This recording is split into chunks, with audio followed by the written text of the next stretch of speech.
feared nations on the planet because of the unconventional ways in which they conduct warfare, targeting civilians, targeting aircrafts, targeting people, sporting events, and even targeting people at major events around the world, restaurants. Iran has had a major basis for discouraging the world from essentially messing with it. The United States has been poking a major bear in this preemptive strike. Today is the first day that the Jesse Jackson Jr. Show is moving to 2 hours. Our very first guest in the first hour will be A. Scott Galloway. A. Scott is a prolific Los Angeles-based music journalist who's been writing since 1988 for magazines including The Urban Network, Wax Poetics, Variety, Players, Lowrider, Alternatives, and UK's Blues and Soul. He's interviewed artists from Max Roach to Maxwell. In fact, when you read A. Scott Galloway's biography, it is nearly impossible to cover all of the artists that he has interviewed over the course of his career. I mean, more artists than the catalog of Stevie Wonder and Michael Jackson combined. That's just how many artists he has interviewed. I've asked A. Scott to be on our program today to share with us how our spirits and how our music captures the spirit of the times. And that's exactly what we are looking at during these times. In our second hour, we begin our series, Moving Mountain Mondays, with Reverend Dr. Teresa Hord Owens. She's the president of the Disciples of Christ Church. She's in South Africa. We have a wonderful Wi-Fi and internet connection with her. One, we'd like to find out what her church and the various denominations are doing about the crisis in the Middle East, some resolutions that they are considering, what they're saying on the ground in South Africa about the preemptive strike of the United States and the ongoing conflict between the United States and Iran, but also between Israel and the Palestinians. Don't forget, it was South Africa that came to the rescue of the Palestinians at the UN first. After the horrific October 7th invasion, or if you will, terrorist attack on the people of Israel by Hamas, it was South Africa that said Israel is going too far by killing innocent Palestinian civilians, women, and children in a way that inflicted tremendous harm upon the people of the Gaza Strip. I'm Jesse Jackson Jr. You're listening to the Jesse Jackson Jr. Show. We are now heading to 2 hours of communications on KBLA. I'm very excited about that. That's 10 hours a week. I want to welcome our first guest, A. Scott Galloway. A. Scott, welcome to the Jesse Jackson Jr. Show. Thank you so much for having me on this very special day. And I want to congratulate you on the well-deserved expansion of your program. It's my second visit, and I'm just as proud this time as I was the first time. A. Scott, I'm excited you're here because the programs with you are always so uplifting. Clearly, you have your pulse on the spirit, not only of our people, but the spirit of the times. And I was asking our producer, Gina Towns, just before the show began, and I know that we're going to break in just about 2 minutes. A. Scott's knowledge of the history of our music through time, what it captures, and how, for example, let me try and say it this way. There are songs that come on the radio that we listen to, and it reminds us when we were in high school. It reminds us when we were in college. It reminds us when we were at homecoming. Yep. In some cases, A. Scott, it also reminds us when we were walking from Selma to Montgomery, when we were trapped in a certain caste system within the United States. And certainly the sign of the times are speaking now to the creativity of our artists. Hey, Scott, welcome back to the Jesse Jackson Jr. Show.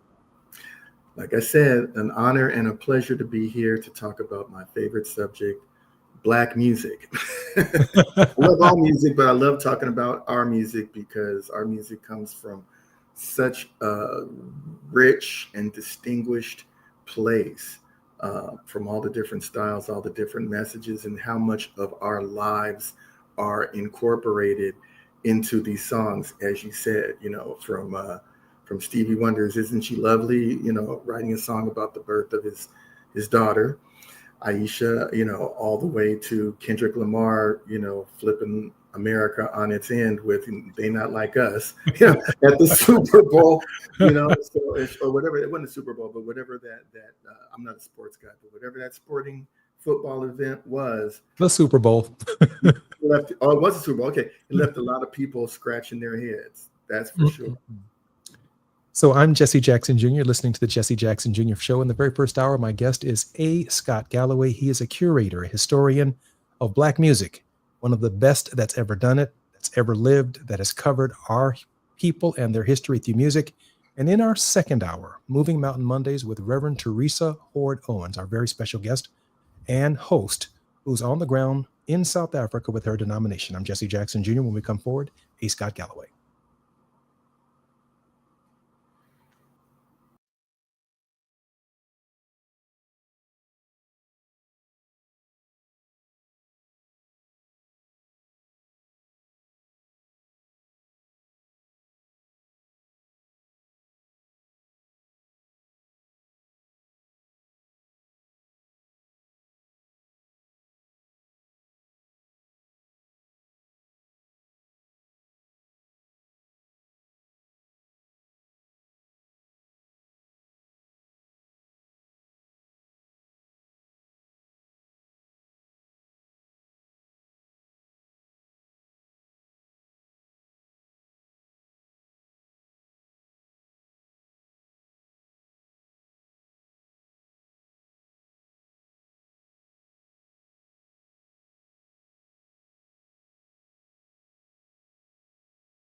Guest is none other than A. Scott Galloway. A. Scott, welcome forward to the Jesse Jackson Jr. Show.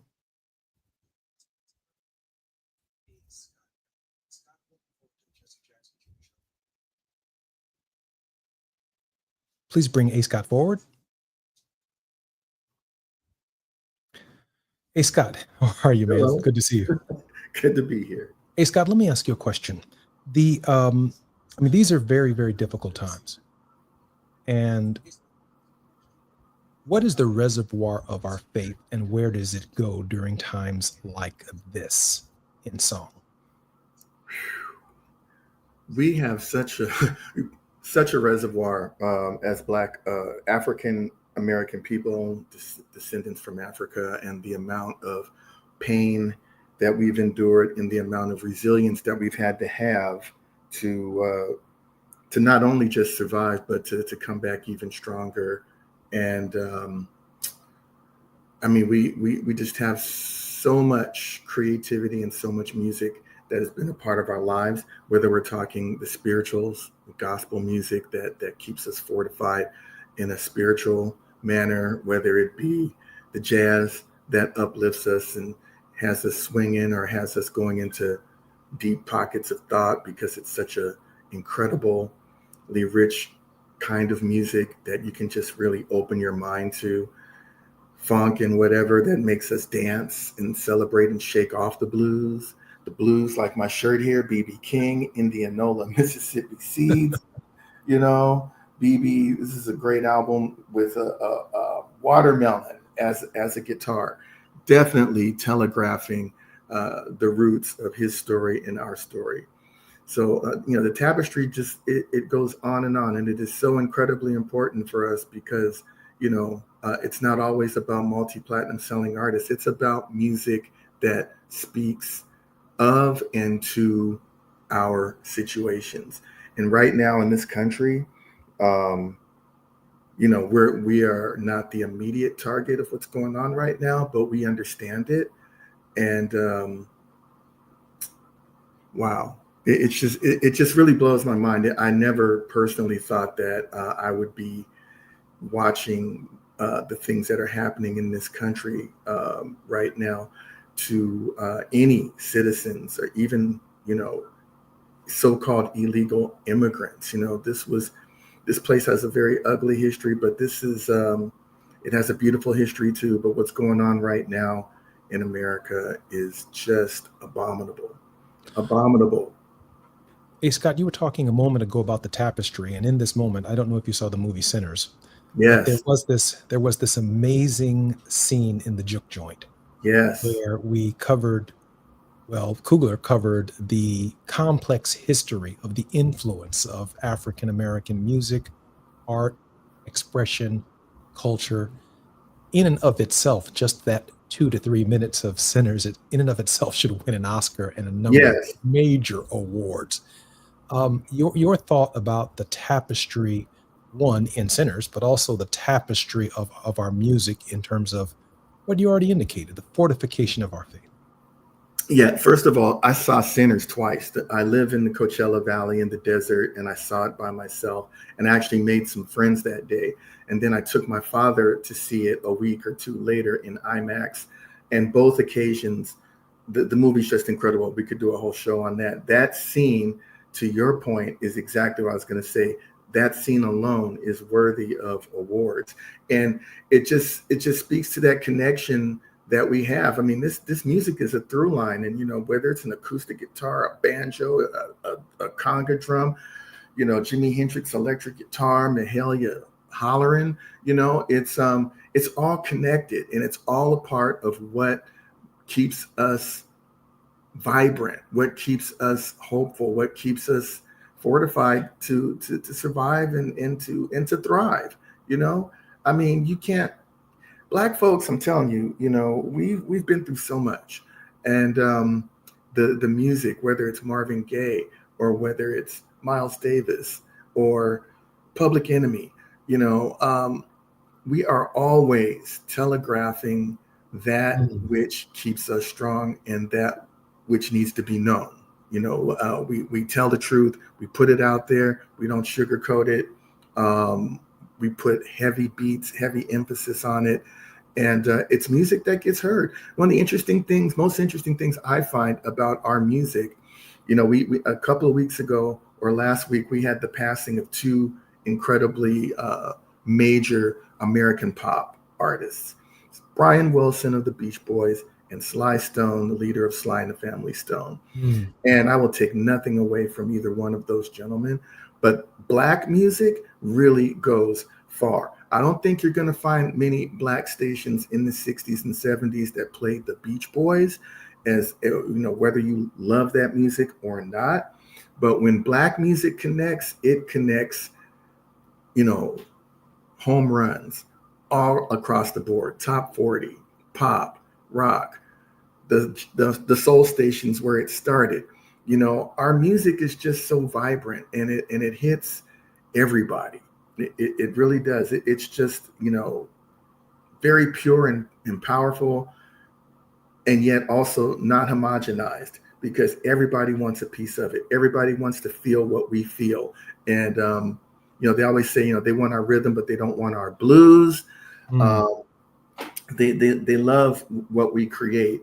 They just do not want to go through any of the stuff that gives us those gifts, that fortifies and enriches those gifts that we have. In this moment, when I think about the banning of books, the changing of the narrative of the African American story at the National African American Museum in Washington, the education department no longer funding Mm, key African American history museums around the country, and not funding research about African Americans and African American history, it actually, A. Scott, feels like African American music becomes the conduit by which we remain connected to our historic experience, and in a real way to all of our struggle. I mean, they can't take that from us. My grandmama has the right to sit or to stand over a sink or over a pot of greens and mm, hum a Negro spiritual. yes. They just can't take that from her. And that's in some white folk in South Carolina's kitchen that she worked for. Wow. The brothers on the chain gang. You can have a foreman standing there with the shotgun and one brother chained to the next brother. But when they start singing, I forget what these men are called, the Gandhi singers. Uh, Hmm. they use the sledgehammers to put the rail down. It captures every single beat. It captures when the guys swing their hammers at the anvils. It lines up the track. It bends the curve of the train, and all you are is a rider on the train. You have no idea what it took to lay that track and the fact that it was laid in song. Scott, Yes, tell sir. us about how that music transcends the entire experience. Music is just so universal. I'm so disappointed in the things that are happening with funding and all of that. But at the end of the day, they can never take away our story. I mean, our Mm. story will live, it will exist, it will thrive, whether you want to snatch it out of a museum or not. Trump removing Martin Luther King's bust, from a prominent place in the White House to some dining room or something, whatever. A Jimi Hendrix statue erected in, I'm not sure what city, maybe it was Seattle, where he's from. I look at it and I say, you know what, that's really nice. But if somebody comes and throws some paint on that or bombs it or destroys it, that doesn't destroy the heart and the spirit of everything that Jimmy did. I kind of have a problem with symbols now, but yes, the music itself is, you can't take it away. You can take it off the radio, but it's in our spirits. And I just hope that I know that you and I, Jesse, came up with parents that had incredible record collections, and we had radio, black radio, that was not corporatized. And, we were surrounded by our culture. And, a lot of people didn't have television. A lot of people couldn't go to movies, but you could always turn on that radio. You could always listen to what your folks were listening to, what they had on 8-track, what they had on LP or 45. And that music is just ingrained. It's ingrained in us from the spirit. And yeah, yeah, like you said, all the way to the fields. You can, people work, and we're going to have music. We're going to create it out of thin air because that's just who we are. You And think about you think that's our about when you talked about Jimi Hendrix, for yes. example. I mean, you think Mhm. about Hendrix, and even when Hendrix is played to this day, you can't escape Hendrix and the Vietnam War. Right. You can't escape um, Marvin Gaye and what's going on, and the Vietnam War, and what's happening at the sanitation strike, and what's going on in Detroit and in the urban areas. And Marvin's pain is part of our pain. The music suffers with us. It's not separate and apart from our suffering, eh, Scott? That's right. With the things that are going on now um, in our country and this administration, I had to step outside a week or so ago. It was the middle of the night, and I loved the fact that I stepped out and I played in its entirety Marvin's "What's Going On" album, but at the same time, I mean, I felt very weird that I'm still reaching back to this record, this album, this masterwork from 1971, Mm. and not just the obvious fact that these questions, these issues of ecology and politics and socioeconomics and all of that are still a thing. You know, we all know that, but it's it just seems tougher now. We're not hearing as many artists speaking to these kinds of things in current music. And even if they do, we don't have that wide bandwidth anymore where everybody gets a chance to hear it. And I was on a panel a couple of days ago concerning women in jazz. And I said, you know, hey, kind of splitting it out, you know, you have last year, Layla Hathaway with an album called Vanta Black that was very heavily about Black pride and standing in who you are and being super proud of it. We had Michelle Ndegeocello's album, No More Water. But what was that inspired by? James Baldwin, going back to, you know, the 50s, you know, and 60s, you know, and his writings. And there was one, I forgot who the other one was, but I was just saying, wow. And I don't think that all artists are missing the point of speaking to the times, but even if they do, you really have to dig now to find the music that is really speaking to what's going on. There might be a lot of music for healing and soothing, or music, you know, like a Cleo Soul, or you know, many female artists now that are just, you know, bringing that very much needed, nurturing, you know, loving female spirit that we really need. But you just wonder sometimes, you know, all those beautiful things that Maurice White wrote and Lionel Richie wrote, and so many artists from the 70s, Curtis Mayfield, my God, from the 60s. You know, maybe it's just all been said so perfectly that it's just hard for there to be anything else. Or do we need anything else? We'll always have those. I think I'd like to make just a slightly different point, which I think you capture. But, you know, when I think about the intersection also, Dr. Teresa Hort Owens, the president of the United Disciples of Christ Church, joins us on Moving Mountain Mondays in our next hour.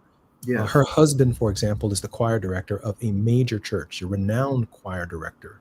Yes. And when I think about the gospel and even the blues, and this dynamic, when you think about like the James Cones of life and the liberation theologians of life, they're trying to find a way to make Orthodox Christianity relevant for their times.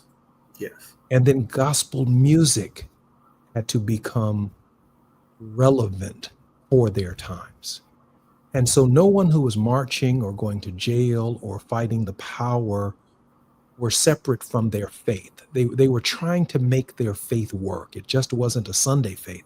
Yes. It was a faith that had something to do with the streets. It had something to do with our social condition. It has something to do. And I hear a lot of artists, don't get me wrong. They're fighting the power. They out here singing about freedom, but living really well and flying very privately. The rest of us are on the bus. The rest of us are on the bus. I hear you.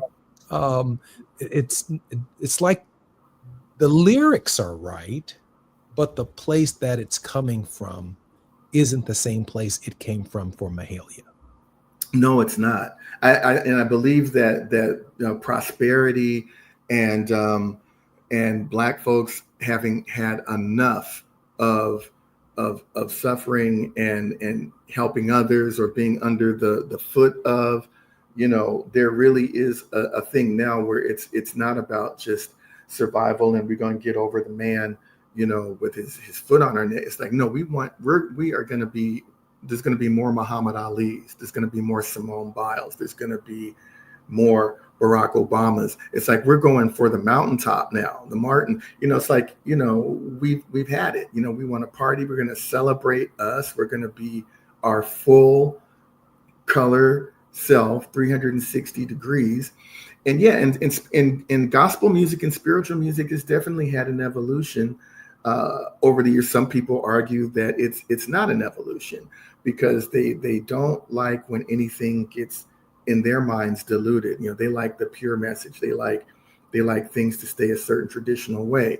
We've seen Tremaine Hawkins and Kirk Franklin and uh, so many, of the choir leaders that have broken through with the occasional song that kind of rises above Sunday morning and becomes this anthem that a lot of people, you know, get into.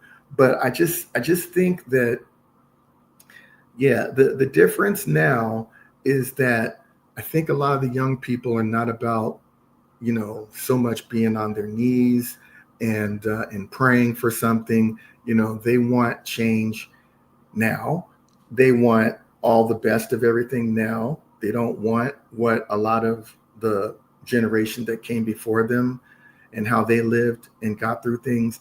No, they want all of the prosperity now. I'm Jesse Jackson Jr. When we come forward, we'll be with A. Scott Galloway, and we're going to talk about the nowness of our music experience when we come forward.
Hal Leonard Deluxe Coffee Book Table, Down the Roads, the Fender Rhodes story. He also wrote the foreword for the hardcover art book Invitation to Openness, the jazz and soul photography of Les McCann. His travels took him to Barbados, Netherlands, Rio, and Quebec, but quite frankly, A. Scott Galloway is known all over the world. A. Scott, welcome back to the Jesse Jackson Jr. Show. Thank you so much. Always happy to be here. I'm so glad to have you on as our guest, and I certainly hope to have you back to spend some time with us talking about this movie Sinners. But I want to talk about something just before the break that you brought up, and that is the nowness of this generation. Yes. When we think about the evolution of our music from the motherland to the nadir, the slave experience, the Middle Passage, here in the United States, 19 scared Africans in Jamestown, Virginia, in 1619, before the Mayflower, before Plymouth Rock, Malcolm X says. And we think about the journey of that experience and the journey of that music. It seems that the breadth and the depth of the music took into account the immediate past. It took into account the existential reality of what we were going through, whether it's in Jim Crow, whether it's in secondary construction. And you pivoted just before the break on this question of this generation and the nowness of everything. And I'm wondering, does the nowness preclude or exclude, if you will, the idea that the past and what we were going through in that existential reality influenced the music in ways that the download, the quick response, the freedom struggle of this is a hit freedom struggle song that's not necessarily tied to the deep richness of that past. Does that matter, A. Scott?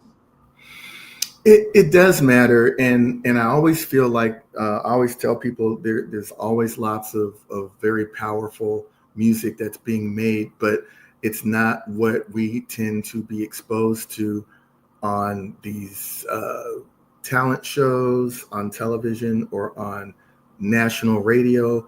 You know, you pretty much always have to find it in hidden places or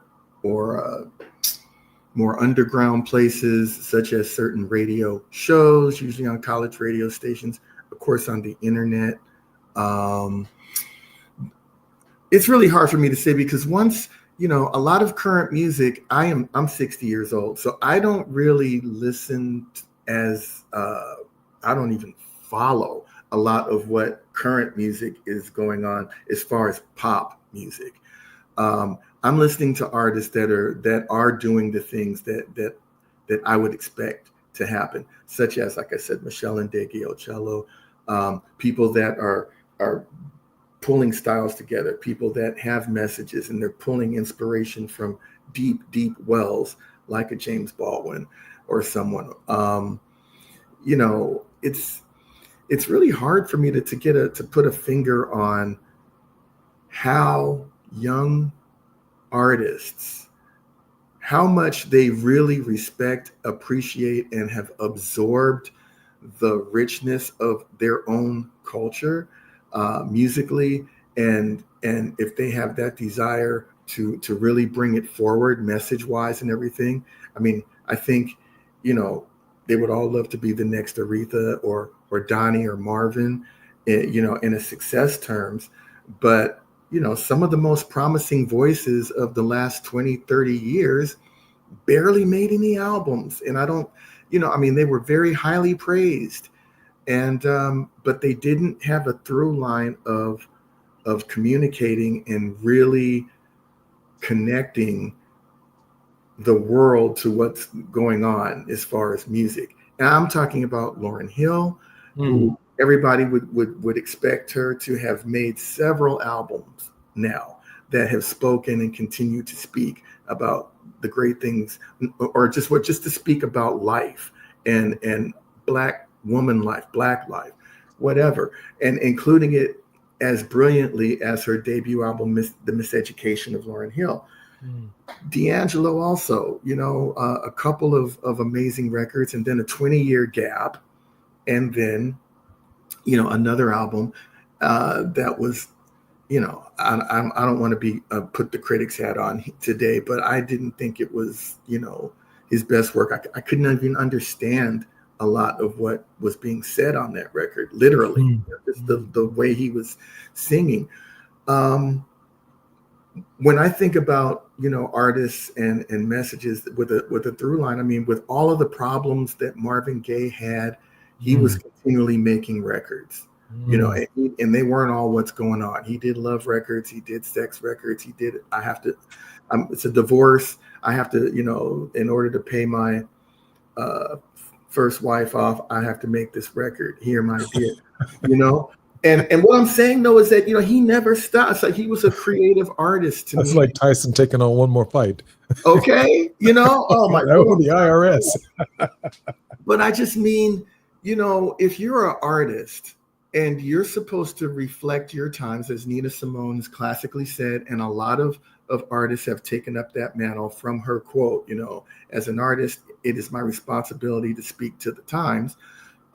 So many of the ones that were really elevated and were given the shot to be the next, prophet, the next savior of Black music, crumbled terribly. I mean, like, where's your output? I think that's one of the main reasons why we haven't had as much success with young artists expressing, what's going on in the world, because the ones that we thought were going to do it kind of dropped the ball. Let So me just add it's this. not one person that you go to. It's this song over here, and that somebody broke through with that one song over here, or this and that. But where's the person that's carrying that torch that everybody else can always stand behind? I don't see it. I want to share with you just a very brief story before we come forward that my Yes. father used to share with me when I was growing up. We were in a church one Sunday morning, Mm-hmm. and a young lady, she must have been 11 years old. She got up and she sang Amazing Grace, and it was really something else. I was particularly moved by a young lady at 10 or 11 years old who could actually sing the song. But Dad then turned to me and he said, "You should hear Jackie Verdell sing this. You should hear Mahalia sing this." And what Dad was really saying, when I reflect upon it after this very deep conversation I'm having with you, was song is made for a lived experience. Yes. And even though that 11-year-old girl could sing that song, she could not sing that song. That's a song that you have to earn the right through living to experience the pain, the suffering of all that it entails. I'm Jesse Jackson Jr. We're talking about the history of our music. We're talking about feelings and how we communicate during these very difficult times. When we come forward, our very special guest in our final segment will be A. Scott Galloway.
Graduating seniors earning a total of $3 million in scholarships, more than any other school in Los Angeles. We are dedicated to helping all students turn your college dreams into reality. Catch Prep is now enrolling. Visit us online at catchhighschool.com or call 323-293-3917. Space is limited. Please enroll now for summer credit recovery and fall 2025.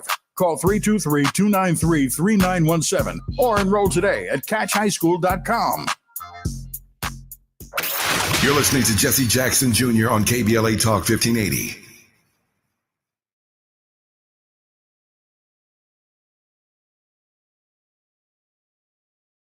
To the Jesse Jackson Jr. Show. My very special guest in the past hour has been A. Scott Galloway.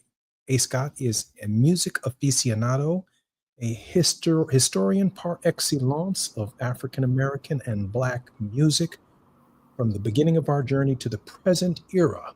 A. Scott, I want to welcome you forward to the Jesse Jackson Jr. Show, and I also want to take advantage of this opportunity to share with our audience that our second hour begins a series called Moving Mountain Mondays that is led by none other than Dr. Reverend Teresa Hord Owens, who is the General Minister and President of the Christian Church of the Disciples of Christ in the United States and Canada.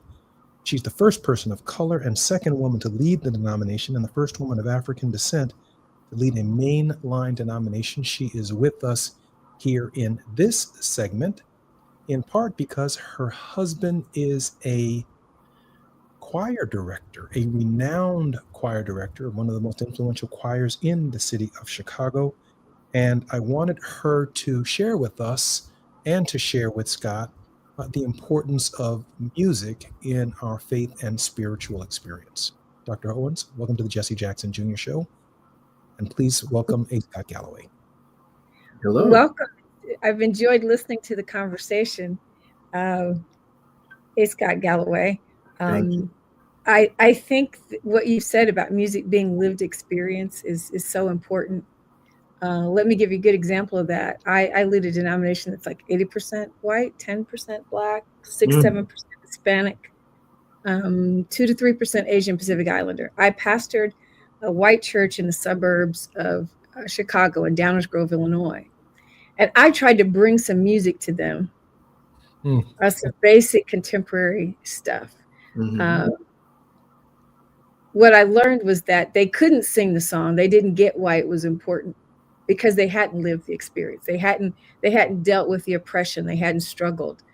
Even a song that's as easy, a unison line, I need you to survive, and they were looking for a more structured song, right? The choir director was Episcopalian, and he said, it just repeats. It keeps repeating. Do we have to keep modulating so often? I'm like, what you're not understanding is that people are testifying with this song, and the more they sing it, the more engaged they are with the message, and the lifting of the keys. Is the key changes are really just a way of going higher and higher, and the higher you go, the stronger you feel with it. But that was an important lesson for me to think, they don't really it's not like they don't like the song. They just didn't get the words. They didn't get what it means to need God. They didn't get what it means to struggle. And I kind of had to pull back from some of that because I knew that the music had to mean something to them. So I really appreciate what you said about music, lived experience. I'm here in Johannesburg, South Africa. I attended a Black congregation that's affiliated with the United Reformed Church of South Africa, which is part of the Dutch Reformed Church. No music except for drums. Wow. The first half hour of the service was just the choir doing what we would call praise and worship for like a good half an hour. They did some hymns. When they did the hymns that have clearly been given to them by the Western culture, right? It is well with my soul. But they didn't sing it the way we sing it as Black folks in the U.S. It was still very, very straight. Even when they sang Amazing Grace, it was kind of straight. So you could tell the things that had been introduced. They sang them in Zulu and then in English. Mm. And then when their choir closed out the service, they're going to have a choir competition. I was like, how American is that? Choir competition. They sang Swing Low, Sweet Chariot. Mm. And then they ended the service with Kosi Sikalela, which is the South African national anthem. And it struck me that of all the ways in which, what they call African survivalisms, those of us who are in the diaspora, when we see this music and dance and, the ring shout, they were doing all of that. When we see the way it's done in the original context on the continent, and we see what we've still caught of it. There was a brother from Antigua sitting next to me who was talking about in the Caribbean, these things are still, recognizable. And here they came with what we think of as an African-American spiritual. And it hit me that there have to be, right, some original African roots of that song that we used for our own experience. But just the idea that, as Jesse said, some people just can't sing the song because it doesn't mean anything to them. They just haven't lived enough. So I've seen that in a cross-cultural context. They might enjoy the music in a worship experience. We try to make our General Assembly very multicultural, but there is something about that lived experience that can't just take you all the way in unless you have lived through it. Hey, Scott? You have to have felt that and been exposed to that. And even if you bring it into today's music, I mean, like I have nothing against the best of current hip hop and the best of R&B. I mean, you look at Beyonce and what she's been able to do in reminding everybody in a very in your face way that, Black music includes country music. We started that. And with Kendrick Lamar again and the forefront rappers. But I think a tangent from what you're saying, Reverend, is that I think we continue to move on. We grow, we move, we want to change things. We're very expressive about what we're doing. And the only detriment to that I find sometimes, especially with hip hop, is that they get so into the art and craft of the lyrical flow and the metaphors and all this depth. I mean, they're saying some really powerful things, but there's only a certain amount of people that are going to be able to flow with that are going to be able to digest that, understand that, and unless they're listening to it over and over and over and over again. And like I said, at my age, I'm not driving around listening to Kendrick Lamar. So I mean, I just know the hook, and I know I hear certain points in the songs. I'm like, that's powerful. I like that. But there's this really fine balance that has to happen where you can make profound statements in creative ways with a lot of soul, but that are pretty easy to understand. Like the hook of it, the meat of it, the message of it, and why we're supposed to be uplifted and what it's all about. That's something that I think has become harder to find as the music continues to grow and the expression and artfulness of things grow. They don't really keep things on a real, straightforward basis, and especially popular music. I just want to comment on what I heard the president say, President Owens, when she said she tried to bring the spirit over there. And I tried. I really did. She tried to bring the spirit over there, but and if we're all paying attention, when we watch the news at night, we've seen Joe Biden, for example, in these cultural events, and I mean he's trying to keep up with the clap. I mean we've seen Donald Trump in his kind of one little dance that he does. I mean he's trying to keep up with the cultural experience, but it's just not reaching them. It's not as Dr. President Owens has said, the lived experience. As you've said, A. Scott, it's not the lived experience. It's the difference between the 10-year-old girl and the 80-year-old woman singing, the songs of our faith, the hymns of our faith. Let me allow in this final 2 minutes, A. Scott Galloway to conclude for us on a word of hope. Dr. Teresa Hord Owens will be our special guest for the next hour as she begins to share with us how we're going to move these mountains on Moving Mountain Mondays. Hey, Scott, you got about 1 minute and 45 seconds. I would just implore anybody of any age to find and create opportunities, no matter how small or great, to pass down the importance and the glory, the fun. Don't make it a heavy thing. It's like, hey, there's this great part of our culture that I want to make sure that you know about. Play different things in the car when you have them. Don't have the everybody's got their earbuds in and they're all plugged into their own thing. It's like, what, on this particular trip back to the house from school, let's listen to some Nancy. This is a lady named Nancy Wilson, and she epitomizes, great class and jazz, and she has a wonderful voice, and I want you to check her out. And then maybe we'll listen to some music by a band called War that came out of Southern California and created a tapestry of music that's all sorts of different things. You're going to like it. The song Lowrider, it's fun, but guess what? It's African, it's Latin, it's funk, it's pop.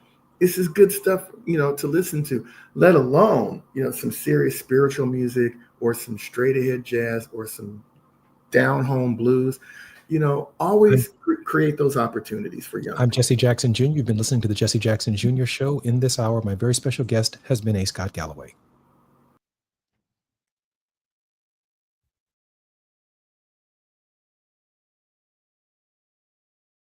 Black House Democratic leader Hakeem Jeffries says former President Trump misled Americans about his intentions with Iran. In a statement, Jeffries said Trump promised peace in the Middle East, but has only escalated tensions, especially after ordering strikes on 3 Iranian nuclear sites over the weekend. The U.S. has confirmed Iran attacked its airbase in Qatar, but says there are no reported casualties. Iran warned Qatar ahead of time, raising hopes the conflict may cool. State TV says Iran matched the number of missiles the U.S. used in its earlier strike. Reports say other U.S. bases in the region were also targeted. And the Supreme Court will hear a religious liberty case involving a former Louisiana inmate, Damon Lander, who was Black, a devout Rastafarian. He's suing after guards shaved his dreadlocks, claiming it violated his faith. His legal team wants the jail staff, not just the jail, held personally responsible. Get BIN News now on demand 24/7 on the iHeartRadio app. In Sherman Oaks, we still have a SIG alert. The 405 southbound is completely shut down right at the 101 because past that at Getty Center, we had an earlier fatal collision and an investigation is ongoing. So if you're on that 405 southbound, you're going to be diverted on to the 101. It's already stopped from Victory Boulevard. And in Anaheim, 57 southbound connector to the eastbound 522. Got a car fire blocking that transition. Is this the tackle? This is the KBLA Sports Minute with Ray Richardson. The Kevin Durant trade to the Houston Rockets should send a chilling message to the Lakers and Clippers. Both teams have a lot of work to do in the offseason to keep pace in the Western Conference. Right now, there's at least 5 teams that are legitimate contenders to win the West: Oklahoma City, Minnesota, Denver, Dallas, and now Houston. Do not sleep on the Dallas Mavericks. They've got the number 1 pick in the draft Wednesday night. They're going to use it to select Duke forward Cooper Flagg. If Anthony Davis and Kyrie Irving have a healthy season, the Mavericks could be the favorite to keep OKC from running it back. It will be imperative for the Lakers and Clippers to make significant changes to their roster. Otherwise, the Lakers and Clippers will start next season looking up at 5 teams that are much closer to winning an NBA championship. No debates, no speculation, just the info you need. That's your KBLA Sports Minute. I'm Ray Richardson. More news, opinions, and conversation when we come forward on KBLA Talk 1580. LA's newest soul food restaurant is getting spectacular reviews.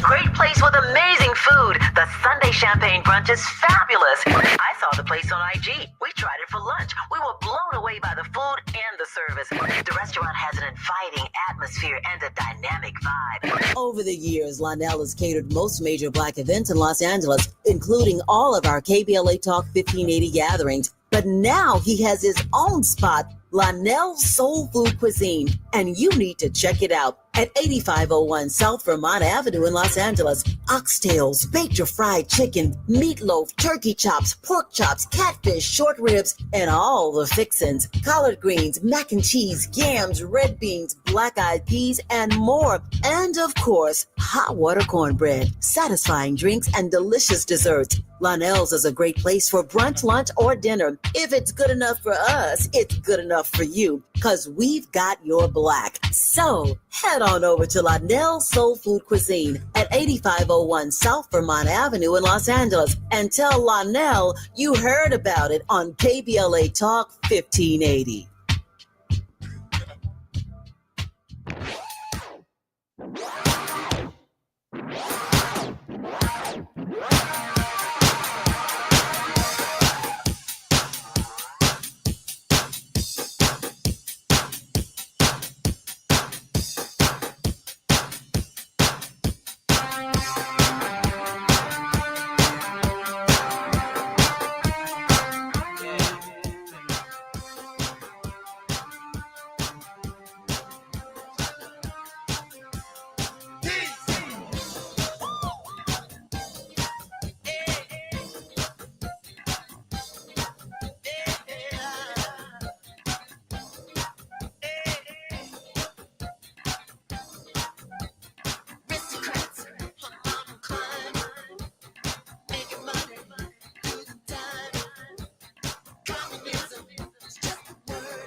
I'm Jesse Jackson Jr. Welcome forward to the Jesse Jackson Jr. Show. Of course, that was Prince, but it's also Andy, our engineer.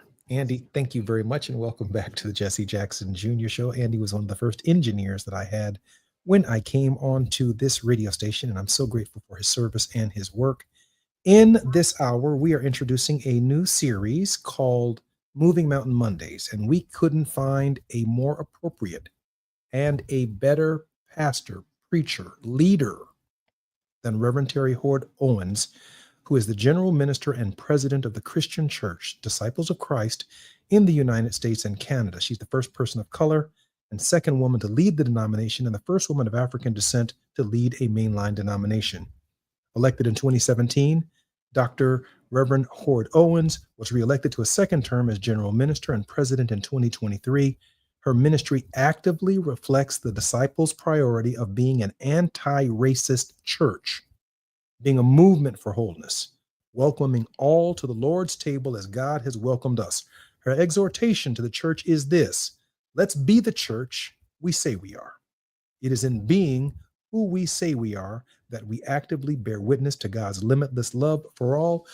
Dr. Teresa Hoard Owens, she's going to say, I'm not a doctor. Well, yes, she is. She is Reverend Dr. Teresa Hoard Owens, and I'm going to respect her for that. And I'm so grateful that she's here. She is in Johannesburg, South Africa today. She's joining us by way of the world's amazing technological connections. Yeah. Reverend Owens, welcome forward to the Jesse Jackson Jr. Show, and more specifically to your series, The Faith to Fall. Thank you. Thank you. I'm really excited and really honored and humbled to have been asked to do this. So thanks for that confidence in me, and looking forward to good conversation as we move forward with the series. And congratulations on your deal with Travis Smiley Media. And that's really great. The syndication, we're just watching God do great things with and for you. So I'm excited for you. Well, our goal is to do it together. Yeah. My question for you is, so much has changed in the world since we were last together. We almost need to be closer every day rather than even once a week, but it's certainly been a month or two since we've actually been together. You're in Johannesburg, South Africa. We only have a couple of minutes before the break. Share with us what the church's business is and why it takes you to Africa during this time. I am a member of the Central Committee of the World Council of Churches, which is the smaller deliberative body. It's small, it's about 300 people. World Council of Churches represents over 300 actually different denominations in about 127 countries. And so we gather every 2 years to take up the business of the church. And we've been discussing not only administrative work, but primarily we're now down to the work of various public issue statements that these churches want to make. The process by which we do this is consensus. So it's not just a straight majority vote. It allows for some level of discernment, but we have some pretty heavy topics on our agenda at this meeting, including the situation with Palestine and Israel, the recent attacks by both Israel and the United States on Iran. And I've just been having some fascinating conversations with people around the world, from Africa to Europe to the Pacific and Southeast, about what's actually happening in the US. And their minds are blown. They don't even understand how it's possible that America could be behaving in this way. So one of the main goals is to really speak to the world's Christians, and therefore really to the world about important matters. I'm so grateful that you're going to bring this perspective to us, and I think all of us are grateful for the opportunity to share, because obviously we're not in your shoes.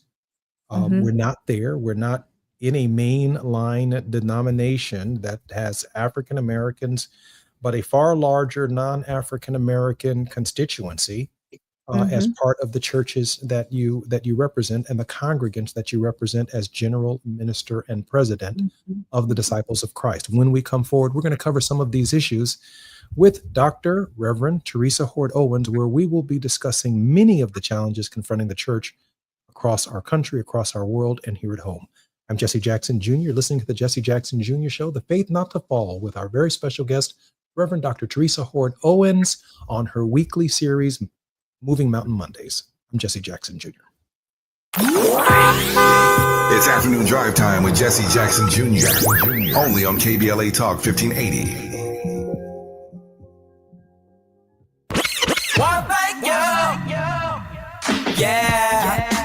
At KBLA Talk 1580, we're proud to be celebrating 4 years on the air, but we know we could not have made it this far without you. We work hard every single day to curate conversations that will enlighten, encourage, and empower you. So, from all of us at KBLA Talk 1580, a big thank you for your love and support. You don't know how much you mean to me. And by the way, if your smartphone did not update automatically, be sure to download our brand new KBLA 1580 app. We think you'll love all the new features, including new ways to send us photos and video in real time. Whenever news breaks while we're on the air, it's a new dawn, a new day for KBLA Talk 1580. And we're glad you're on this journey with us. You never turned away, you were right there. Thank you, thank you. During this time, it's important for everyone to know your rights. The 4th, 5th, and 6th Amendments in the U.S. Constitution protects every one of us, regardless of immigration status. The 4th Amendment requires a judicial warrant to search your home. The 5th protects your right to remain silent, and the 6th gives you the right to an attorney. Just remember, no warrant, no key, my privacy. You don't have to speak. No lawyer inside. Don't say a thing. Yeah, we all got rights. Hey, we all got rights. Thy ticket, Lady Jennifer of Coolidge. Well, many thanks, good sir. Here'th my Discover card. They accept Discover at Renaissance fairs? Yeah, they do here. Discover is accepted at the places I love to shop. Getteth with the times. With the times? You're playing the lute. Yeah, and it sounds pretty good, right? Discover is accepted at 99% of places that take credit cards nationwide, based on the February 2024 Nielsen Report. Small businesses are the heart of America. But you don't have to go it alone. As the nation's largest nonprofit resource of expert business mentoring, SCORE has helped millions of entrepreneurs build their businesses for free. Get the connections, education, and guidance you need with SCORE. We're ready to help. Find a mentor today at score.org. My mom has decided to learn to paint, and she's good. My dad's now into creative cuisine, and I've already put on 6 pounds.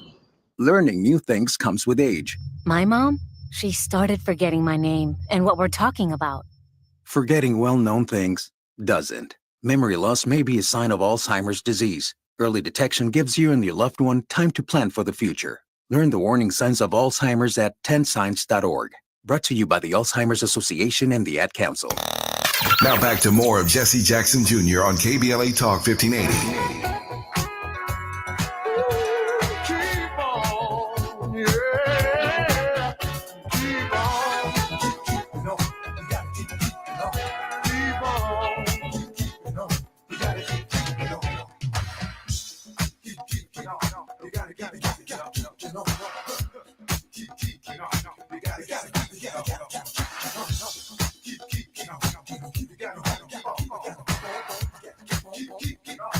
I'm Jesse Jackson Jr. Welcome forward to the Jesse Jackson Jr. Show. My very special guest is President Teresa Hoard Owens of the United Disciples of Church of Christ. Reverend, first let me geopolitically locate you with this question. She is in Johannesburg on this occasion, meeting with representatives of mainline denominations, part of her church denomination and affiliations, and you're there in post-apartheid South Africa. When I was in Soweto during apartheid and on the occasion of when Nelson Mandela was freed, I said to myself, South Africa has a long way to go in a democracy in order to close some of the gaps that exists in our society, in their society. And I'm wondering your thoughts being there on the ground today, before we get to the Middle East and some of the other issues that are being challenged in the news. Are you seeing in this democratic republic the kind of progress that we anticipated now that Black South Africans are largely in a constitutional framework and a democracy? Yeah, and before that, I just want to let you know that the historically Black denominations in the U.S., the AME Zion, National Baptist, Progressive Baptist, are also members of the World Council, as are several African churches. So it's not just white mainlines, but there are several Black churches represented. One of the interesting things that I saw, it's been a good 20 years since I was in South Africa. And in fact, when I first came, it was with the church my husband served, Salem Baptist in Chicago. We were doing some HIV/AIDS mission work at children's orphanages. And that was 2001. And so it was, Mandela had been in office maybe 7 years. And so the new republic was very young. One of the things that we've heard, we had a chance to hear from Dr. Frank Chikane, who is one of the writers, right, historic figure of one of the Kairos document, the 1985 theological statement about anti-apartheid that was developed by an underground series of conversations across the country. And they are about to call the nation to another national conversation 30 years after 1994, because they are not making as much progress as they had hoped. There are still challenges in terms of economics. 72% of the land is still owned by the descendants of white settlers. We were just taking a bus. We went to from church in near Boksburg, I guess it is, Light of Hope, United Dutch Reformed Church, wonderful congregation that just shared with us.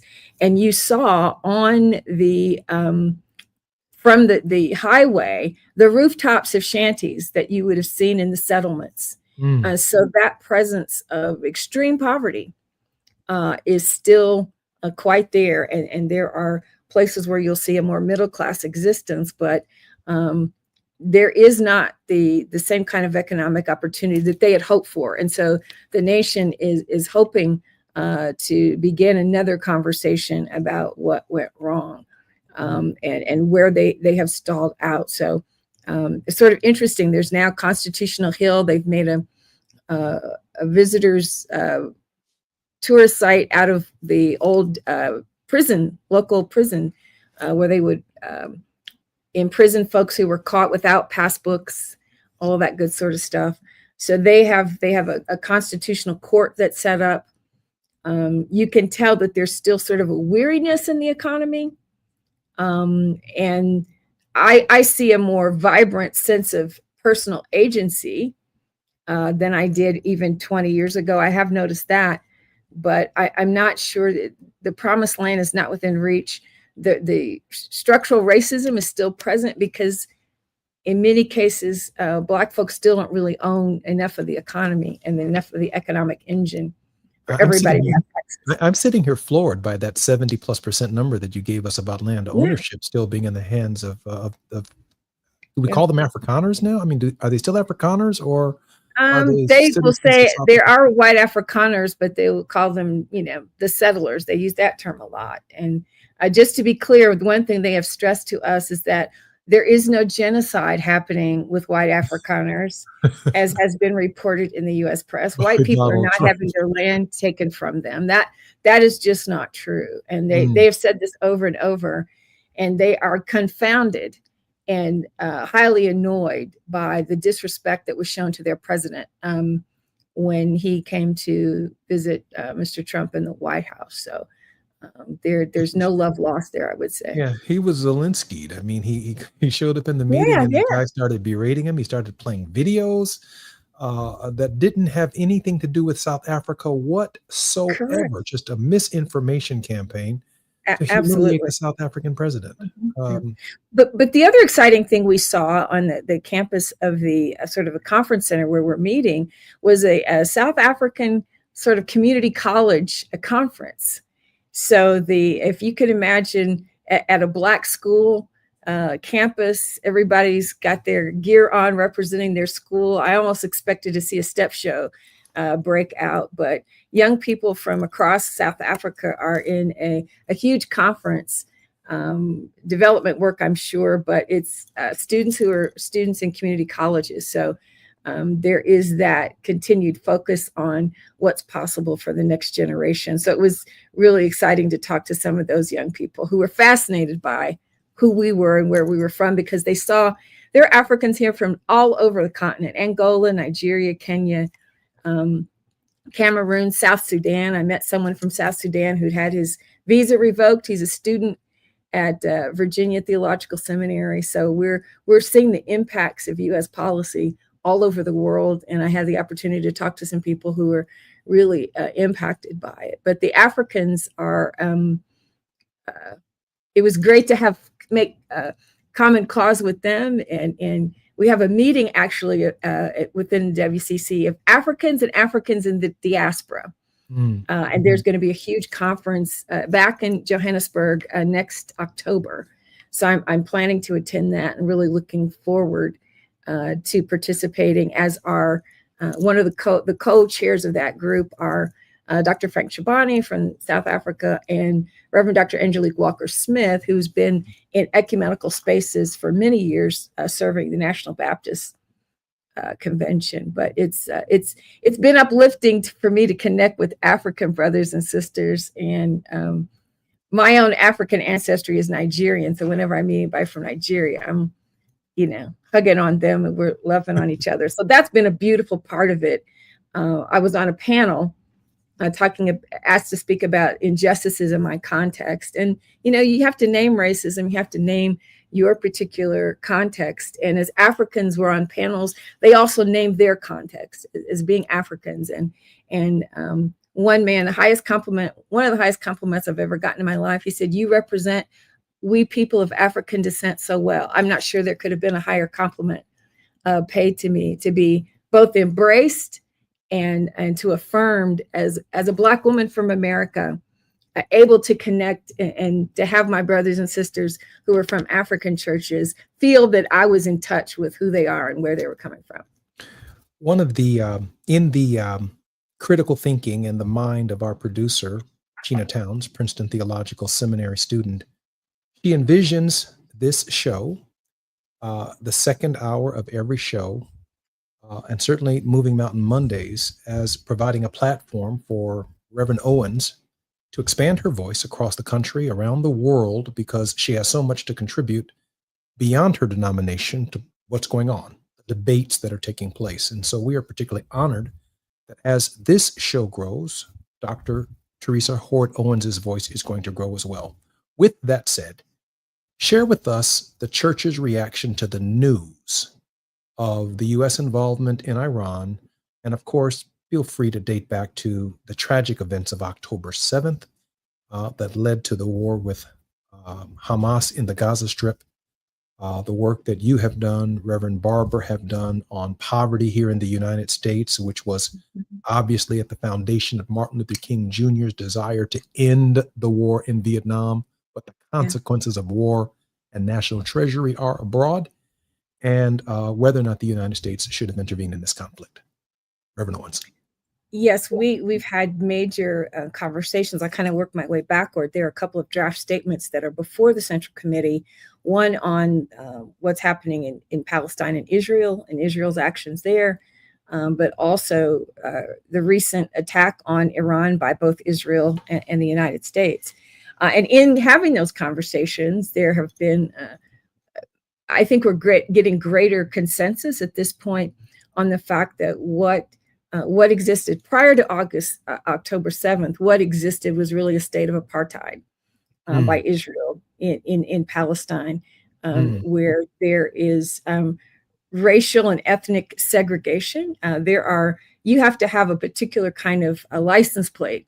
Your license plate color will indicate whether you are a Jewish Israeli citizen, whether you are a Palestine Israeli citizen, or whether you are a Palestine citizen without Israeli citizenship. The treaties about who owned what land have long been violated by what they're calling settlers moving into the Palestinian lands and creating really gated communities and sort of forcing the Palestinians out. Now, of course, Gaza is just not livable. And beyond understanding the right of a nation to protect itself and responding to the attack on October 7th, which nobody denies them that right. And yet at the same time, what we've seen by Israel in Gaza has been the attack on citizens, on civilians, hospitals, schools. They're illegally blocking humanitarian aid from getting in. There has been such devastation that it's hard to imagine. And as we look at our global partners who are there, that combined with the breakdown of federal funding for foreign aid being frozen by the current president, there's a world infrastructure and safety net to which many churches have contributed to. Some churches have been dependent on the federal government to fund that work. Our church has never taken federal funds for this work, but we do share in with many partners around the world, and that infrastructure is about to break. And what's happening in Congo, in South Sudan, in Gaza, and now even in Iran, in Haiti, literally around the world, intense devastation that nobody really seems to care about. So the idea that what Israel is doing is apartheid. South Africa actually took Israel to the International Court of Justice and charged them with apartheid. They were successful in getting a ruling that named what they were doing as apartheid, and that there are some consequences for that. And most of the churches, with very few exceptions, have now, 2 years ago, we couldn't agree on whether or not you could call this apartheid. And now people are understanding what the nature of apartheid is. They're seeing even more intensely what is happening in Gaza. But before October 7th, before Israel was attacking Gaza so fiercely, there was a state of apartheid. There is no right for the Palestinians to return. They were displaced in 1948, and even in the places where they've been sent, Jordan, Lebanon, other places in the Middle East, they don't have citizenship there, and they have to live in settlements. So it continues to be fraught with a lot of things, and we have to always be careful. I want to make this point really clear that when we critique what's happening in Israel, we are not critiquing the people who practice Judaism. We're not critiquing the Jewish people. We are critiquing the actions of the state of Israel and its government. And so there are, most of us are involved. My denomination has the interfaith dialogue with Jewish people. Most large Christian ecumenical organizations are doing that kind of work. So we don't have a problem with the people who practice Judaism or Islam. What we have a problem with is the disrespect of humanity. Let me just associate myself with what you just said, because I think that oftentimes we are interpreted, our critiques, our criticisms, which we have a right to have from our theological perspectives, are from our theological perspectives. Love your neighbor as yourself. That's our commandment. And when we don't see it, it's deeply troubling for those of us who are Christians. And yet we want to sit around the table of brotherhood and sisterhood, just like all faiths, and even with non-believers, to bring about the kind of beloved community that we all deserve. When we come forward, our very special guest is none other than the president of one of the nation's leading denominations, the Disciples of Christ, Teresa Hoard Owens. I'm Jesse Jackson Jr. It's afternoon drive time with Jesse Jackson Jr. Only on KBLA Talk 1580.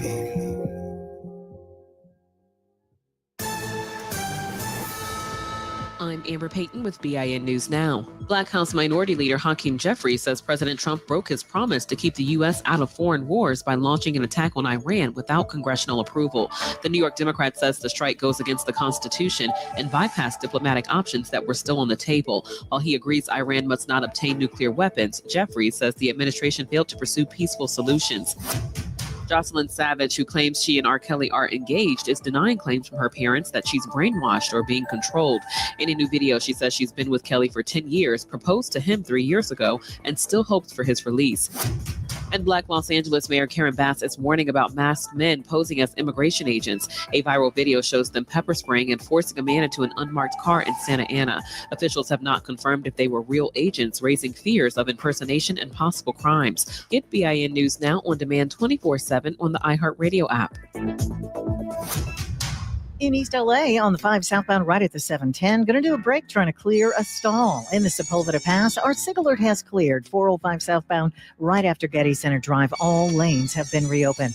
Now in Anaheim, 57 southbound right before the 522 had a car fire that was blocking that transition.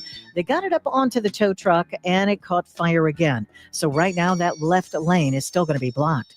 Every day a child in poverty waits for a sponsor is another day of hopelessness.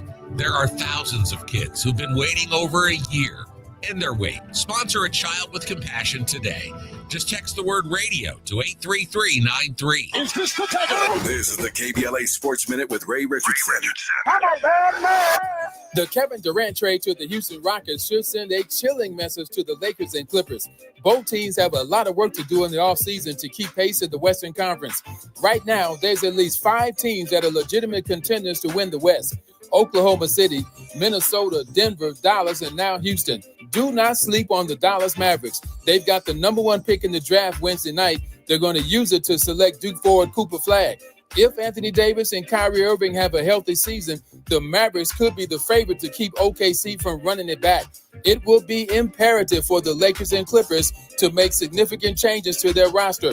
Otherwise, the Lakers and Clippers will start next season looking up at 5 teams that are much closer to winning an NBA championship. No debates, no speculation, just the info you need. That's your KBLA Sports Minute. I'm Ray Richardson.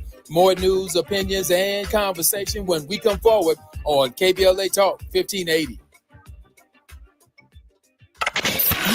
We've got a lot to talk about. I'm Reverend Gerald, the life coach. Is someone you love struggling with addiction and mental illness? Is improving your family's health important? Want to leave a legacy that your family can grow? Are you ready to enhance your perception of life experiences? Then wake up weekends at 7 a.m. with Urban Family Focus and get the wisdom, opportunity, resources, and motivation to live your best life. Join the conversation on Urban Family Focus Saturday and Sunday at 7 a.m. Unapologetically progressive. KBLA Talk 1580. We've got your black. During this time, it's important for everyone to know your rights. The 4th, 5th, and 6th Amendments in the U.S. Constitution protects every one of us, regardless of immigration status. The 4th Amendment requires a judicial warrant to search your home. The 5th protects your right to remain silent. And the 6th gives you the right to an attorney. Just remember, no warrant, no key, my privacy. You don't have to speak. No lawyer inside. Don't say a thing. Yeah, we all got rights. Hey, we all got rights. Ready to order. Yes. We're earning unlimited 3% cash back on dining and entertainment with the Capital One Saver Card. So Let's just get one of everything. Everything? Fire everything. The Capital One Saver card is at table 27 and they're earning unlimited 3% cash back. Yes, Chef! This is so nice. Had a feeling you'd want 3% cash back on dessert. Ooh, tiramisu. Earn unlimited 3% cash back on dining and entertainment with the Capital One Saver card. Capital One, what's in your wallet? Terms apply. See CapitalOne.com for details. KBLA Talk 1580. We've got a lot to talk about. KBLA Talk 1580 is committed to self-care and community well-being. Walk Good LA was formed in June 2020, inspired by the Black Lives Matter movement and the beginning stages of the COVID-19 pandemic. What began as a few minutes of breath work and yoga meditation before protests against police brutality turned into a safe space for the community to heal in hard times. The immensely positive response from the community transformed the momentum into a movement. Today, Walk Good LA is a Black and Brown-led community wellness organization based in Los Angeles. They provide spaces for healing through community yoga classes, guided meditations, hikes, run clubs, and other activations throughout Los Angeles that attract hundreds of members weekly. With the help of Propel and Michael B. Jordan, they now have a yoga and wellness studio in Los Angeles called the Walk Good Yard. To join their mailing list and connect with healing spaces, please visit walkgoodla.org. That's walkgoodla.org. Or find them on Instagram at walkgoodla. This is a community call to action, a community call to healing from KBLA Talk 1580.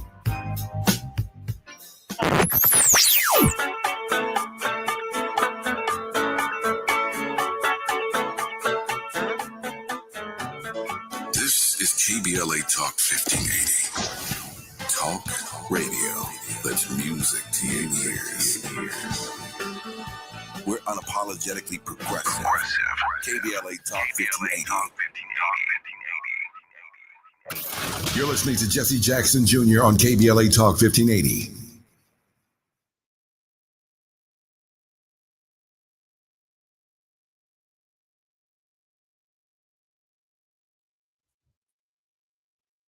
I'm Jesse Jackson Jr. Welcome forward to the Jesse Jackson Jr. Show. Our very special guest and our co-host in this hour is Reverend Teresa Hort Owens. Reverend Owens earned her bachelor's degree from Harvard University and her master's of divinity degree from the University of Chicago Divinity School, where she subsequently served as Dean of Students for 12 years. Reverend Owens' resume includes more than 20 years of leadership in corporate America, leading diverse teams in data management. She serves on the National Council of Churches as the treasurer of the governing board and is a member of the World Council of Churches Central Committee. Reverend Owens, welcome forward to the Jesse Jackson Jr. Show. Well, thank you so much. Enjoying the conversation as always. Reverend, I want to share with you that in the mind of our show's creator, Gina Towns, she envisions a show where there'll be times when I interview you, have a conversation like we're having, but there'll also be plenty of times when there's subject matters that you want to talk about and people you want to bring on this hour, as expose them to our listening viewership as well. And of course, we're grateful for your participation and willingness to do that. So again, welcome to the Jesse Jackson Jr. Show. I want to share with you my sense that the United States has sacrificed its moral authority by bombing Iran. It is no longer seen, and I'm interested in what you're feeling on the ground, it's no longer seen as an honest broker in the peace process for a two-state solution or for any resolution in the Middle East on around the world. Share with me, from your perspective, someone who spent their entire life thinking about these very deep and very difficult questions, what it means for a nation to sacrifice its moral authority. It is every time this happens, right, in the Bible, when kings from Israel to even other kings who failed to recognize the one true God, there's always a price to pay, from insanity to bloodshed to not Nebuchadnezzar. Huh? Not Nebuchadnezzar. Not Nebuchadnezzar, right?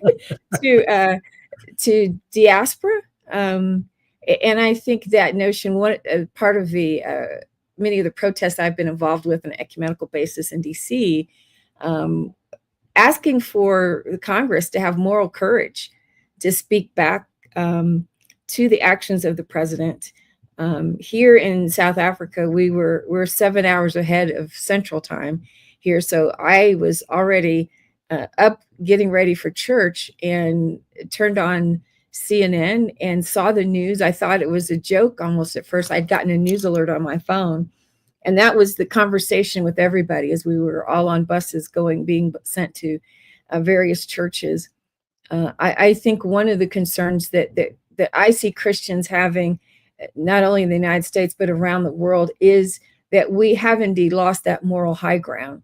It began with actions like freezing federal funding for USAID, which does some of the most powerful humanitarian work around the world, and does so in a way that is, how shall I say, just devastating.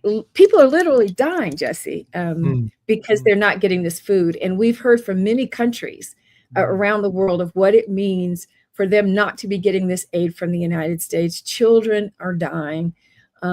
What's happening in Gaza, children, people are dying. People in Iran are being killed. When you have I had lunch with a brother from Angola today. And he was, at first he asked me, do you face discrimination in your country? And I just kind of laughed and said, oh, my friend. He was like, but Barack Obama was your president. I said, oh, no. Let me give you. On so many levels. I mean, is he just looking at color, or does he also consider gender-based discrimination? Yeah. I mean, he was wanting to know if I, as a woman, and then he wanted to know, he says, but in America, you have Barack Obama. And I was like, yeah, we had Barack Obama. And the backlash of a country that's at its core still very racist is, parallels what happened after Reconstruction. We made too much progress too fast. And so they rallied the troops and sort of pulled it all back. So when you have somebody from Angola who basically said to me, we have looked to America. We have looked to America for the way in which things should go. And now we really can't do that. Another impact that's happening because we've lost this moral center. I spoke with the General Secretary of the Dutch Reformed Church, a woman, the first woman in their history. I was on a church. This is the church. Help our listeners with this. This is the church that was pro-apartheid. That was pro-apartheid. Okay. And the church that I visited is a Black Reformed church associated with the Dutch Reformed. In fact, on their campus, there's a large sanctuary building that's there that the white church still meets in, although there aren't that many members. And the Black church is renting the facility. The Dutch Reformed Church will not sell their property or even allow them to enter it to use it as though they were nesting it. And what the General Secretary told me is that their churches have the right to do it. There is a movement within the Dutch Reformed Church where they are hearing about MAGA and this anti-DEI movement. And what they're saying is, look at America. Trump is telling them that this diversity and inclusion stuff is too liberal. We don't want to be liberal. Look what America is doing. So asking white people in South Africa to pull back from justice and equity for Black South Africans. This is the damage that our moral failure is causing. And it's Wait not a minute. Are you sharing with us that the arguments that we've used to make progress in the United States as people of color, as Black people, are now the arguments that the Dutch Reformed Church is using to protect basically Anglo-white Christendom that was largely responsible for the apartheid regime in the first place? Yes, and they're aligning themselves with this MAGA movement that says this kind of what they would see as a radical upset of society in order to bring inclusion is somehow that's just too liberal. That will hurt our country. And I said to her, what can you imagine if in South Africa, all the books that told you the history of apartheid were being banned? If somebody had the ability to ban the Black presidents and the Black leaders, I said, that's what's happening in the United States. If you have a role And the federal government, the president can impact your having it, from the Librarian of Congress to leading officials in our military. You're gone. Truth is being erased from websites, and they're trying to erase the history of slavery and segregation that's simply a part of the nation. But the fact that within the Dutch Reformed Church, one of the largest white churches in South Africa, they are calling for this and aligning themselves with the MAGA movement on that point. And the Black church that's meeting next door is larger in terms of numbers than they are. They will not even entertain the idea of sharing resource. They can't even enter that building. We're so busy. Yeah. I think we're so consumed by what's going on in our own country that we don't fully appreciate what you've just shared with us, how much this is spreading to other parts of the world. Hungary, all of these recent elections around the world where you're seeing Germany is very concerned. I've talked with several people from Germany who are concerned that politics in Germany are starting once again to become very right-wing and very scary. Fascist. Fascist, let's just say, yeah. We have about 1 minute before we come forward. I remind people, I spoke yesterday or day before yesterday at a Juneteenth event here in Chicago, and I shared with them that, they want the Bible in schools. In other words, they don't have a problem with us learning the Exodus story.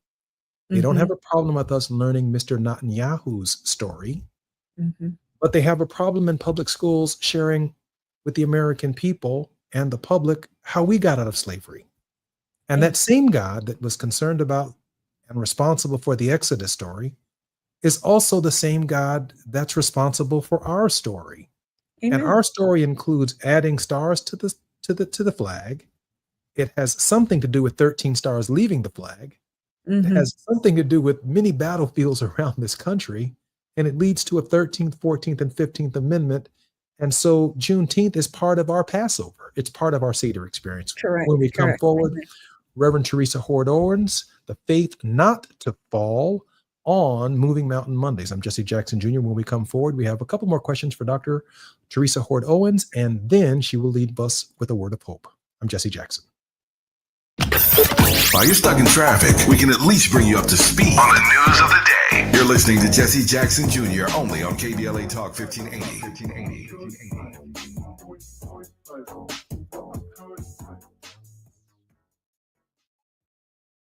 Pasadena City College is proud to support Conversation Live Altadena Rising with James Farr. For over 100 years, PCC has been a pillar of the community, and we're here for you as we work together to recover from the Eaton fire and rebuild Altadena's future. At PCC, we offer diverse career education programs that prepare you for in-demand jobs, fueling both today's recovery and tomorrow's growth. Whether you're starting a new career or advancing your skills, PCC gives you tools to build your future and your community. Pasadena City College, here for the Dena, here for you. Learn more at pccfordena.com. See website for details. Bills Happen is not a lender and does not make credit decisions. Hey, bills happen. So when you need extra cash fast, go to billshappen.com. Have you been turned down? Are your credit cards maxed out? Do you have bad credit? Go to billshappen.com. All you need is a job and a checking account. You can find a lender and get up to $5,000 cash as early as tomorrow at billshappen.com. BillsHappen.com is the smart way to get a personal lender now. So if you need extra money for car repairs, medical bills, family emergencies, whatever you need cash for, go to BillsHappen.com and you can get the money you need as soon as the next day, up to $5,000. At BillsHappen.com, our process is safe, secure, and all online. No one to deal with in person. And Bills Happen does not charge you any fees to use our service. It's easy. When you need a lender, just remember, when bills happen, go to BillsHappen.com. BillsHappen.com for the cash you need now. BillsHappen.com. Olay Indulgent Moisture Body Wash. It's me, Olay Indulgent Moisture Body Wash. I see those dry elbows, baby. But don't worry, get moisturized right in the shower. So hydrated you can skip the lotion after. Don't want to see it dry no more. Skin so moisturized with body wash. Look at you now. No more dry skin. Your skin gets the moisture it craves with Olay Indulgent Moisture Body Wash. KBLA Talk 1580. We've got a lot to talk about.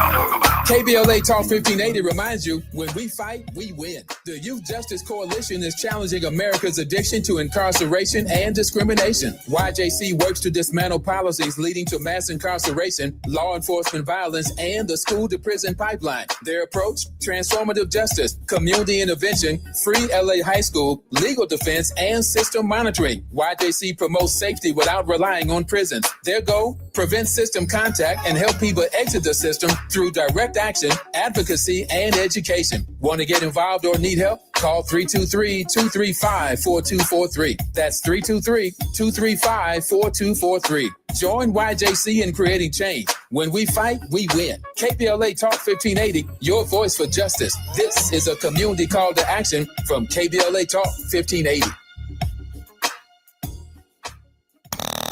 Now back to more of Jesse Jackson Jr. on KBLA Talk 1580. I'm Jesse Jackson Jr. Welcome forward to the Jesse Jackson Jr. Show. Our very special guest in this hour has been none other the president of the United Disciples of Church. The president and general minister of the Christian Church, Disciples of Christ in the United States and in Canada.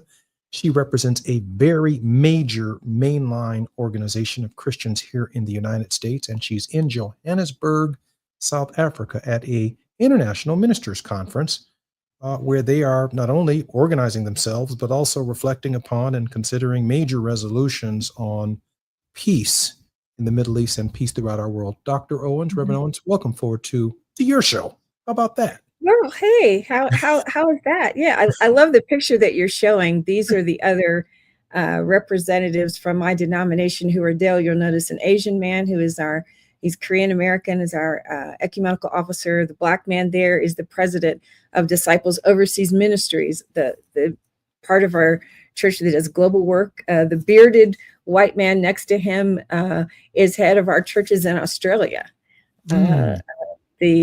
The shorter Asian man who's next to me, Vinh Nguyen, it was himself a Vietnamese refugee, and he now leads our disaster recovery and refugee resettlement organization.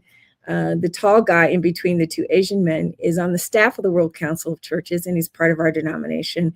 And then the young woman at the far right, they call them stewards, WCC stewards.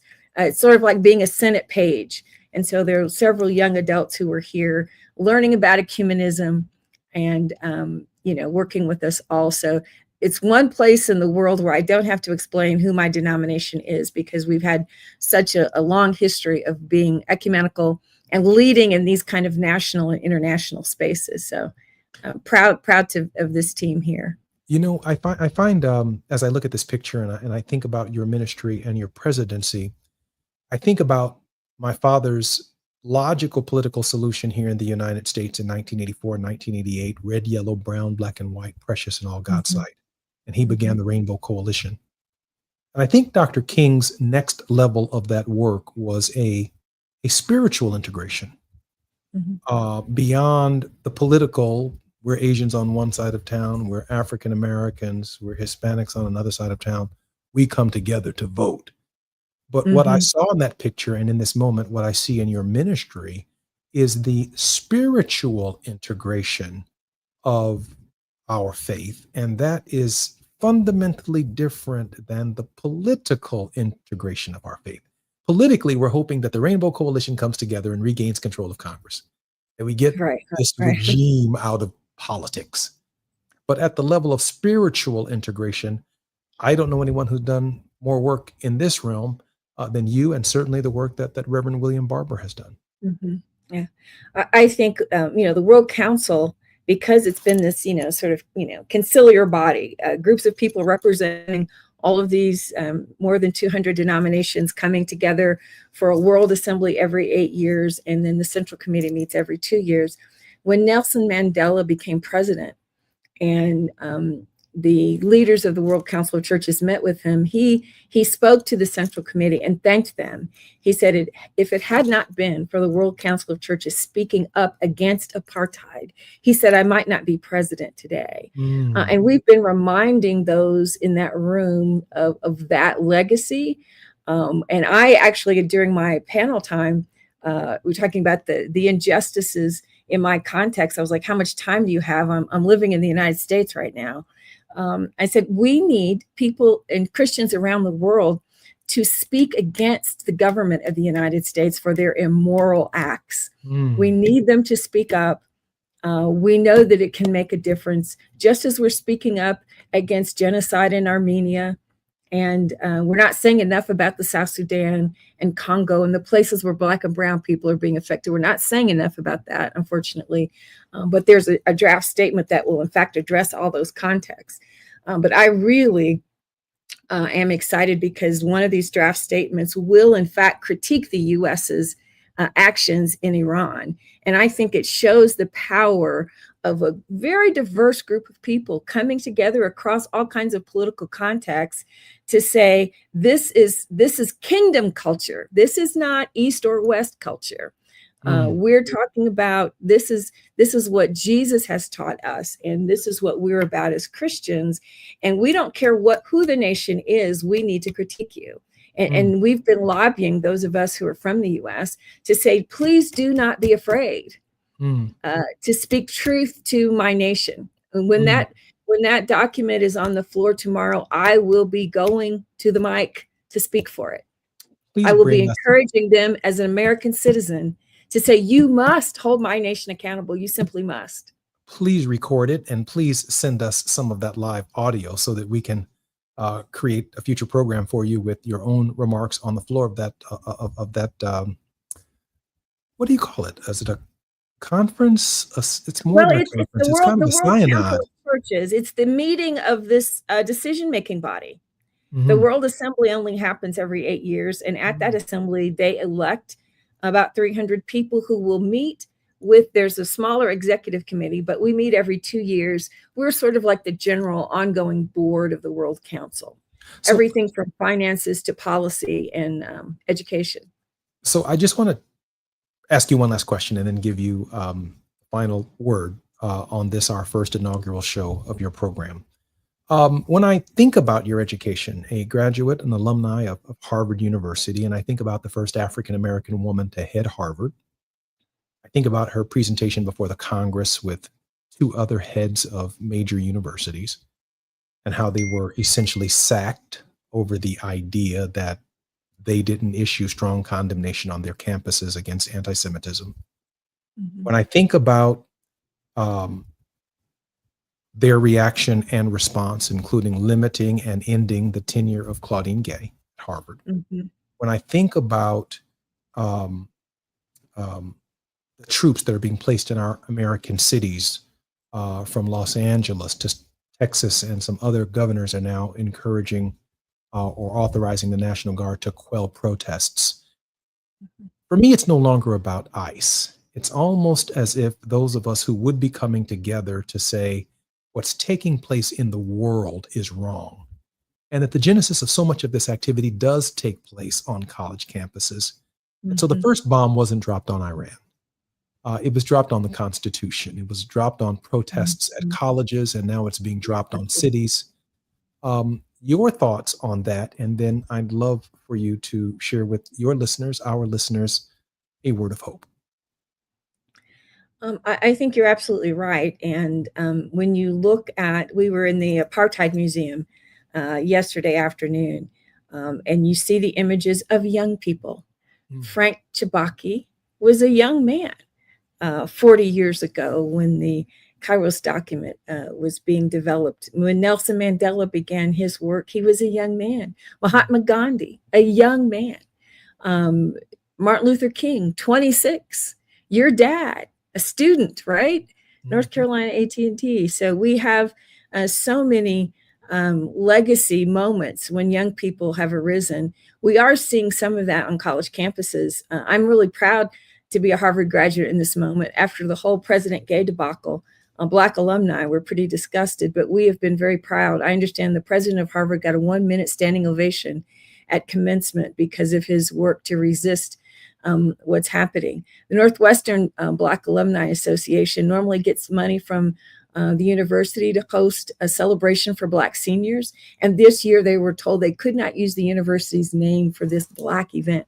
Wow. And so Black alumni themselves, my husband being one of them, raised over $8,000 to rent a venue and sponsor a celebration for those Black students. And they celebrated them. They called it the Black Cats. Northwestern is the Wildcats, so they called it the Black Cats. So we have to remind, as A. Scott was talking about, passing it on. We have to make sure our young people don't lose this history of advocacy and struggle, and let them know it is indeed the young people who have continued to lead us, and they must continue to lead us.